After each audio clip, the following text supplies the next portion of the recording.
So, what are we going to talk about today?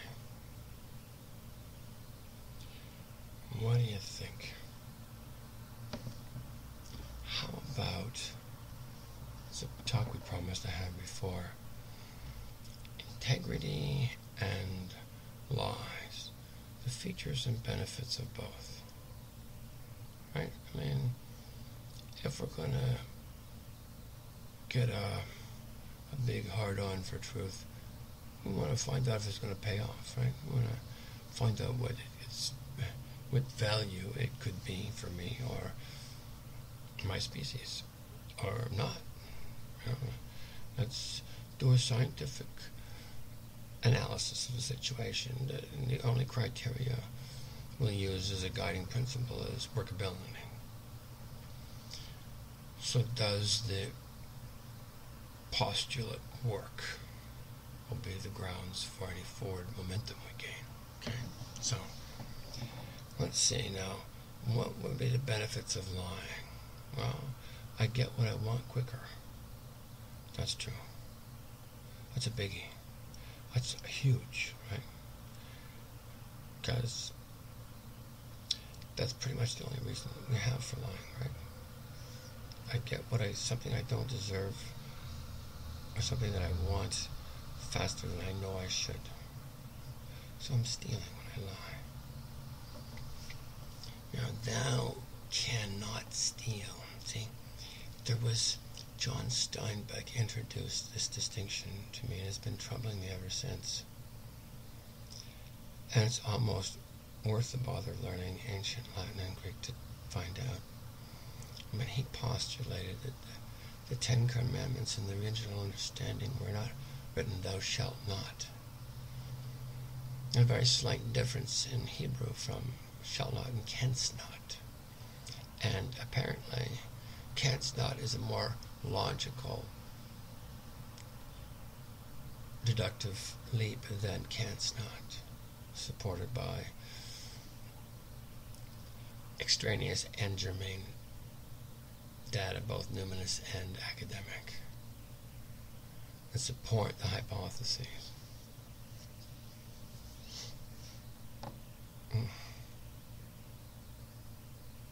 So, what do? Well, you explore so there's got to be more benefits to lying than this. That's a quick, easy slide to home base, as long as nobody's watching. If somebody's watching, I'm busted. And being busted is not good. We don't like being busted, right? We have lawyers that protect us from being busted. Yes, we've talked about lawyers in other talks, and we'll abstain from that this evening. But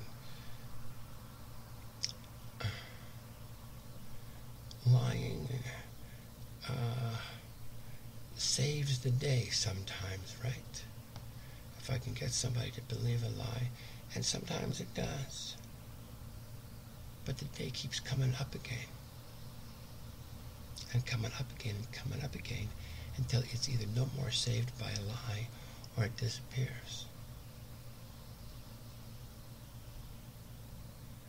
If there's no truth underneath something, its tenure is not long-lived, can we say this? Its life expectancy isn't robust. And so something that's living not only pretty much completely by fraud,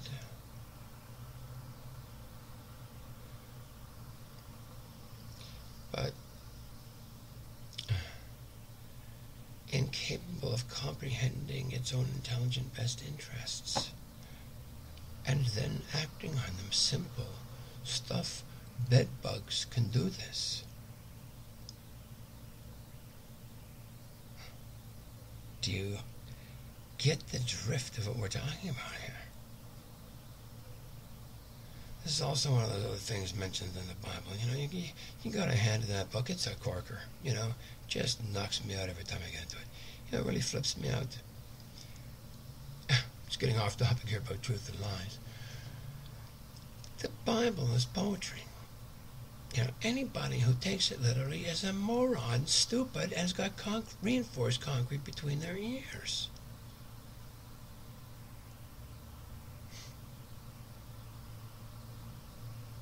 God, you weren't born with a wit your mother gave you the day she conceived you.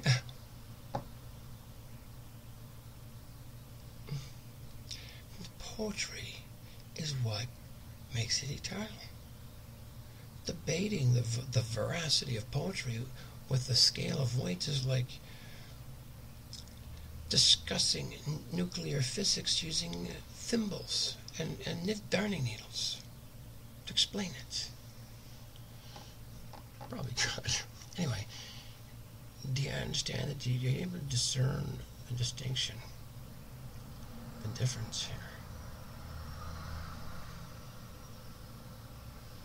So truth would be the source of any balance or any stability, particularly mental stability or emotional stability or creative stability or any type of psychic or spiritual stability need to be founded in truth.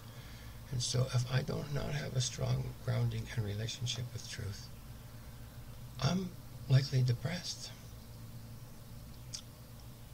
Or have any number of now chronic disorders that have spiritual source. Migraine headaches, oftentimes. Good way for the divine to get in touch with us. TMJ, carpal tunnel syndrome, the all over bodies, carpal tunnel syndrome, can't remember what that's called. Anyway, these are disorders that are really reflective of stopped energy flows, arrested life energy. It's become stagnant and is dying to move on and get out. And you can't, because there's stuff that we're resisting that's ensuring that stays stuck. So we're ensuring that we stay stuck with the diseases we've got. But we raise more money to pay more people, more money to duck around the issues that could cure the diseases to start with. See, they're paid to research stuff. They're not paid to find cures.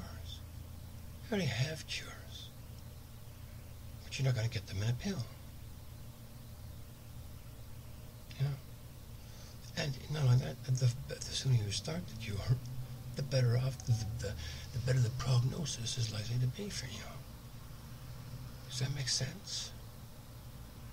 Like if I'm trying to cure cancer when it's eating at my throat from my toenails, it's a bit late. It's like after I've taken the leap is not a good time to decide that maybe diving off the top of the Park Plaza Hotel wasn't smart. You know, might be worthwhile having that thought before I leap. Like before I upsuck 15 trillion, 10 trillion, 6 trillion, a grand total of $17 trillion for shock and awe. That was a fuck of a fireworks show. I didn't like it that much. I didn't like it. I wouldn't pay $1 for it. It cost each one of us living in North America $51 million. We cannot exclude Canada from this equation because Canada bumfucks their economy, their dollar to the U.S. Come hell or high water, doesn't matter. Canadian manufacturers want it that way, and I don't really understand why my dollar should be worth less than the United States dollar when the United States government has done that. Has my government done that as well? Have all governments done this? I mean, is the whole financial thing just a pathetic joke underneath everything? Like, if I owe you $10 million, and you say, hey, give me the $10 million bucks, show me. I go, oh, hang on a second, I got to print it. I go to my back room, I run off $10 million and drop it in a suitcase, and I say, you know, take it, have a good time. And you say, well, how much are these dollars worth? those 10 million, who cares what they're worth? Just go spend them. You see, the more often I do that, the less my dollars are worth on the open market. Because then Joe talks to Peter, and Peter talks to Luigi, and Luigi says, "Hey, Paolo, how much of those Blake dollars you got there? That Blake guy, he's printing them like they're going out of style. They're not worth anything. He's got nothing to support them with." Paolo goes, "I cut his throat." Right? You understand? Like, it's not polite to be messing with people's gold, people's resources, people's hearts, people's minds, people's creativity. And you know what?